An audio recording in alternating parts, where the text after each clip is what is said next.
Caldwell County sits about 40 minutes east of Chattanooga. The kind of place where the gas station still pumps for you if you ask nice. And everybody waves at everybody, whether they know them or not. On the morning this story begins, the sky over Route 11 was the color of skim milk, and the thermometer outside the cash and carry read 91 degrees at 9:17 in the morning. Elijah Marsh drove an old gray pickup truck with a cracked windshield and a Bible verse sticker peeling off the back bumper. He was 41 years old, broad through the shoulders, quiet in the way of men who have learned that silence keeps a room calmer than words ever could. Nobody in Caldwell County knew what he did for a living because Elijah never told them, and that was exactly how the job required it. He had come home for one reason only. His father was buried in the small cemetery behind Mount Zion Baptist Church, and every year on the anniversary of the old man's passing, Elijah drove the 6 hours from his apartment in Atlanta just to sit by the headstone for 20 minutes and say nothing at all. He liked to keep it simple. No hotel, no announcement, just a truck, a thermos of coffee, and a quiet road. At 9:22 that morning, a patrol car pulled out behind him near the intersection of Route 11 and Hollis Road. The lights came on 40 seconds later. Elijah checked his mirror, signaled early, and eased onto the gravel shoulder the way he had been trained to do 1,000 times. Hands staying visible on the wheel the whole way down. Remember that number, 40 seconds. It will matter again before this story is finished. The officer who approached the truck was named Dale Kessler, 19 years with the Caldwell County Sheriff's Department.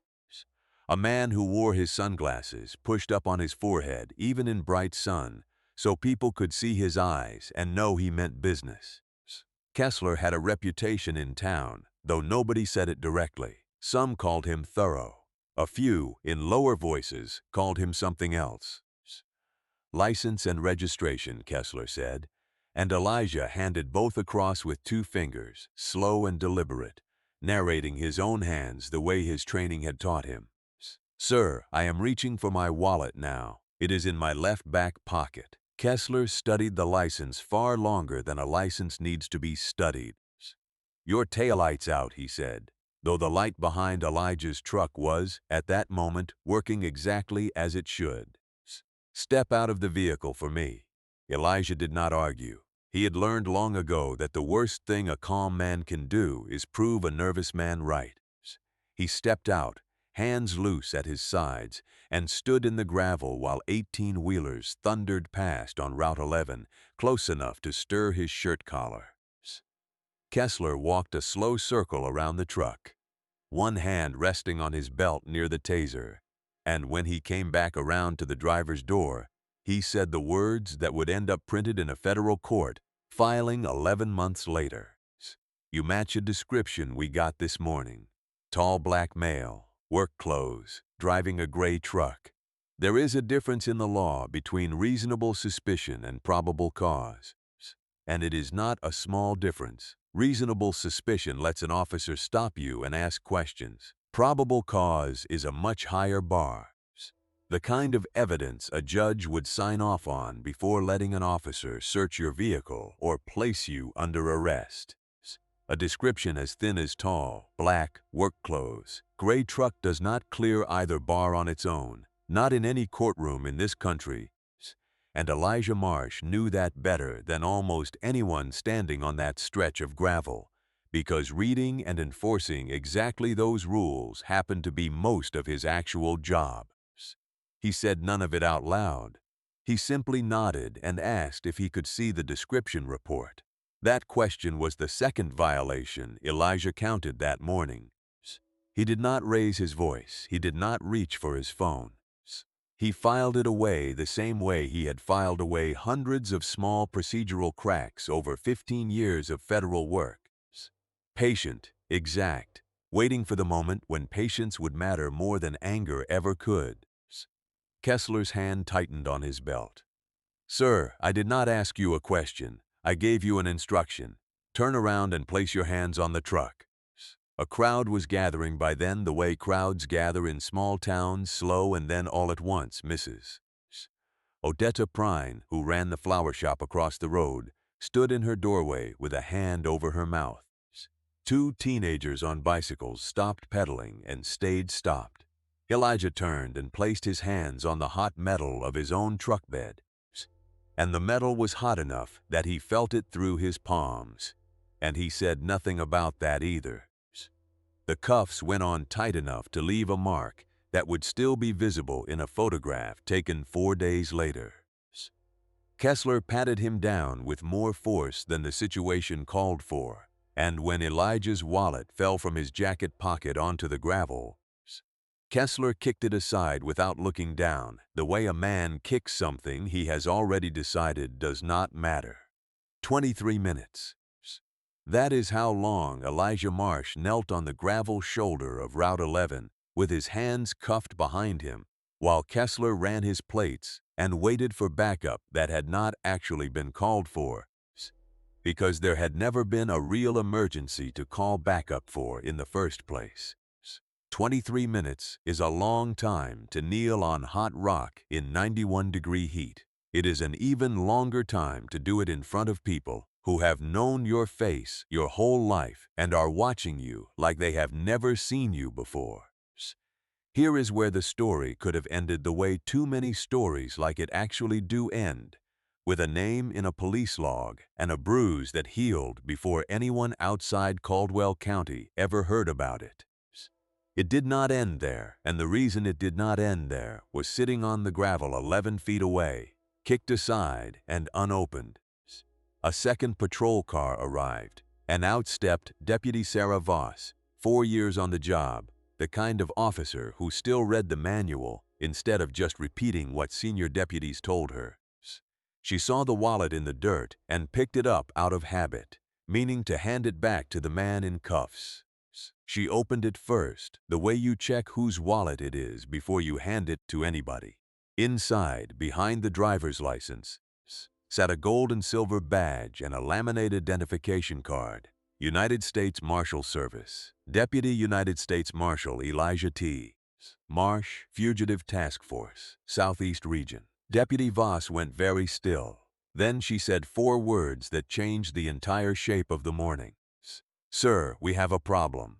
Kessler did not believe her at first. He walked over, looked at the card, and for 3 full seconds said nothing at all, which for a man like Kessler was practically an eternity. Then he did what men like Kessler almost always do when the ground shifts under them. He doubled down. "That could be fake," he said. "Anybody can print a card, get dispatch on the line." Dispatch confirmed it in under 2 minutes. The name Elijah Marsh, once it went into the federal system, came back flagged in a way that made the dispatcher's voice change entirely. The flat radio comm replaced by something closer to alarm. "Copy that," the dispatcher said. "Copy that. We need a supervisor on scene immediately. Repeat, immediately." The next call came directly from the United States Marshal's Service Field Office in Atlanta, and it went to Kessler's own supervising sergeant rather than to Kessler himself, because that is how these calls are made when the situation has already gone past the point where anyone trusts the officer at the scene to relay it accurately. The sergeant arrived 9 minutes later, his face the color of old paper, and personally removed the cuffs from Elijah Marsh's wrists while apologizing in a voice loud enough for the whole gathered crowd to hear. Elijah did not smile. He did not gloat. He rubbed his wrists once, thanked Deputy Voss by name, and asked only one question before he ever said another word about what had just happened to him. He asked to see the original radio call, the one that supposedly described a tall black male in work clothes driving a gray truck near Hollis Road that morning. There was no such call. The dispatch log for that entire shift, when it was eventually pulled under subpoena, contained no description matching anything close to what Kessler had claimed. There had been no active investigation, no radio bulletin, no witness report. There had only been a man in a gray truck on a quiet road, and an officer who decided what that man must be before he ever opened his mouth to ask a single question. Here is a fact worth sitting with for a moment.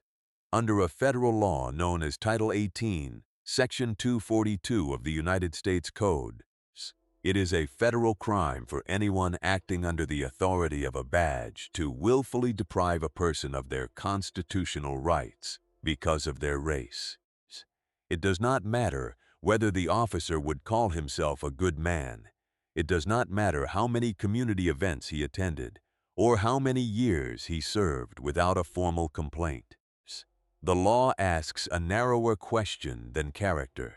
It asks what he did and why he did it, and whether the Constitution meant the same thing to the man in the truck as it meant to everyone else on that road that morning.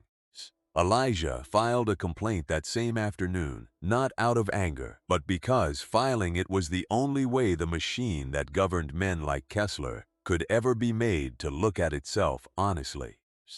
What happened over the following 10 months turned out to be bigger than anyone in Caldwell County expected, and slower, and in some ways sadder than anyone expected too.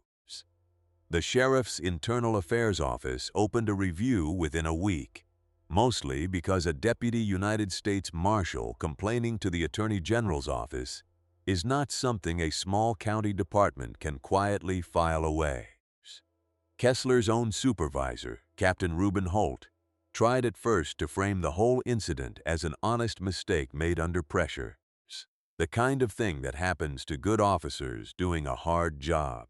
Captain Holt and Kessler had played golf together every other Sunday for 11 years. Their families vacationed together at the same lake every August. When the county commissioner, a man named Frank Osgood, who happened to be Kessler's brother-in-law, heard about the complaint, he called the sheriff personally and suggested, in the gentle language powerful men use when they want something to disappear, that this whole matter would be better handled quietly, internally, without any federal noise. For about 6 weeks, quiet was exactly what it looked like it would become. Then the body camera footage surfaced, and it surfaced not because anyone forced it into the light, but because of a mistake Kessler made himself. The same kind of mistake self-righteous men so often make when they believe the rules exist for other people. Caldwell County policy required every traffic stop to be logged with a case number attached to the footage file.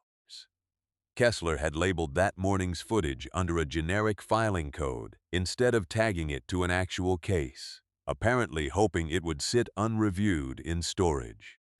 Instead, a records clerk doing a routine quarterly audit flagged the untagged file for missing metadata and pulled it up simply to file it correctly. What she saw in the first 90 seconds made her walk the flash drive straight to the county attorney's office instead of back to her desk. The footage showed everything.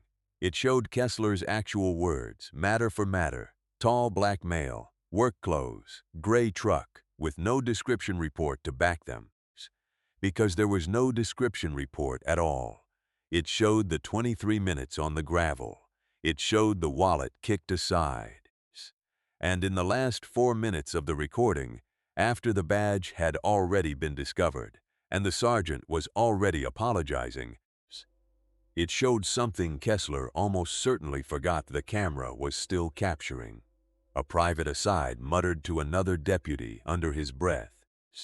4 sentences that would end up read aloud in a federal courtroom, 11 months later, word for word, by a prosecutor who did not need to raise her voice even once to make the jury understand exactly what those 4 sentences meant.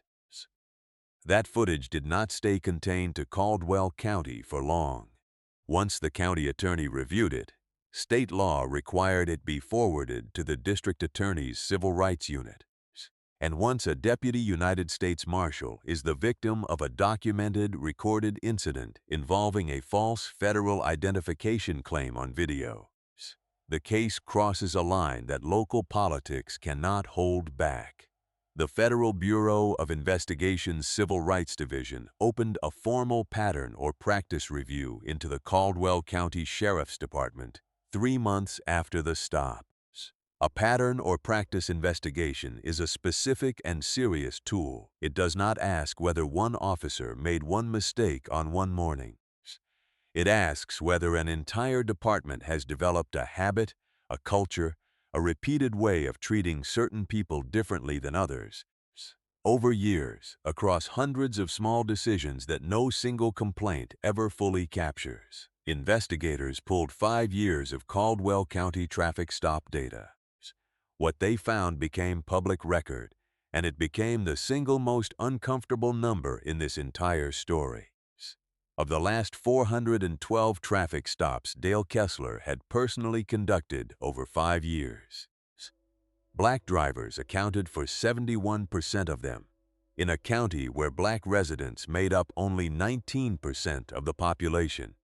Of those stops, only 6% resulted in an actual citation for the drivers who were white, while black drivers were searched, cited, or detained in nearly half of their stops. 23 formal complaints against Kessler specifically had been filed over that same period.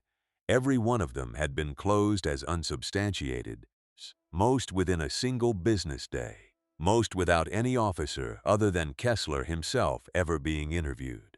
23 complaints. Keep that number close, because it is the number that eventually convinced a federal grand jury that this was never one bad morning on a gravel shoulder. It was a pattern that had simply never met a mirror it could not avoid until now. Kessler was indicted 7 months after the stop on 2 federal counts: deprivation of rights under color of law and obstruction, tied to the false description he invented and the incomplete report he filed afterward. He was suspended without pay. Captain Holt resigned 2 weeks later under his own quiet cloud, once internal emails surfaced, showing he had specifically instructed a records clerk to slow-walk the initial complaint. Commissioner Osgood did not resign, but he did not run for re-election either, and the golf outings, according to people who would know, stopped entirely. The trial itself lasted 6 days. Elijah Marsh testified for 1 hour and 11 minutes, calm the entire time, describing what had happened to him in the same flat. Procedural language he might have used to write a report about someone else's case. The defense attorney tried, more than once, to suggest that Elijah had somehow provoked the stop by his demeanor, his clothing, the truck he drove. Elijah answered every version of that question the same way. I did what I was trained to do. I complied. I narrated my hands. I never raised my voice. If that was not enough to be treated fairly, then the problem was never me. Dale Kessler took the stand in his own defense on the 5th day, and here is the part of this story that matters most. More than the verdict, more than the sentence, more than any single number in any audit, he never once said he was wrong. He said he had used his training and his instincts, the same instincts that had kept the county safe for 19 years. He said the badge should have been declared sooner, as though the burden of preventing his own conduct belonged to the man he had cuffed rather than to himself. When the prosecutor asked him directly whether he believed, even now, sitting in that chair, that he had done anything wrong that morning on Route 11, Dale Kessler looked at the jury and said, "No, ma'am, I was doing my job." He was convicted on both counts. He was sentenced to 4 years in federal prison, along with a permanent bar from ever holding a law enforcement position again in the United States. At sentencing, given one final chance to speak, he said almost the same thing he had said on the stand. He was protecting the community. He would do it the same way again if he had to. The judge, a woman named Alba Reyes, who had sat on that bench for 14 years, told him before handing down the sentence that a man who cannot recognize a mistake even after a jury, a video recording, and his own written record have all shown it to him, has taught the court everything it needs to know about whether he could ever be trusted with a badge again. 1 year later, Caldwell County looked different in ways you could actually measure. The county commission, under new leadership, established an independent civilian oversight board with real subpoena power, the first of its kind in that part of the state. Every deputy now carries a body camera that uploads automatically to a server outside the department's own control, closing the exact loophole Kessler had used to bury his footage in the first place. The state legislature, moved by the case, passed a law requiring every county department above a certain size to publish quarterly public breakdowns of traffic stop demographics. People in Caldwell County still call it, informally, the Marsh Law, though Elijah himself never asked for his name to be attached to anything. Elijah Marsh still drives out to Mount Zion Baptist Church every year on the same day in the same gray truck, though the taillight has since been replaced twice for reasons that have nothing to do with any officer's imagination. He sits by his father's headstone for 20 minutes and says nothing at all, the same as he always did, because some things about a man do not change no matter what is done to him. He still narrates his hands to any officer who ever stops him again, out of habit more than fear, and he has said, on the one occasion, a reporter finally convinced him to speak on camera about it, that the badge in his wallet never should have needed to matter as much as it did that morning. Fairness, he said, should not depend on what you turn out to be underneath your clothes. This story you just heard is a work of fiction. Elijah Marsh, Dale Kessler, Caldwell County, and every name and number attached to them exist only in this telling. But the shape of what happened to Elijah on that gravel shoulder is drawn from a pattern that is real and well documented across many American communities, supported by federal civil rights data, court records, and independent research into traffic stop disparities that anyone can look up for themselves.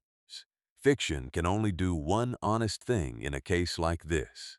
It can slow a moment down long enough for someone watching to actually feel the 23 minutes on the hot gravel. Instead of skimming past it as a statistic in a report nobody reads. If this story sat with you the way it was meant to, the most useful thing you can do with that feeling is not just to comment or share it, but to look up how your own community handles complaints against its officers, and ask whether 23 unanswered complaints could ever happen quietly where you live too. Somewhere right now there is a Deputy Voss deciding whether to pick a wallet up out of the dirt or leave it exactly where it fell. What she decides next depends more than you might think on whether people like you were paying attention.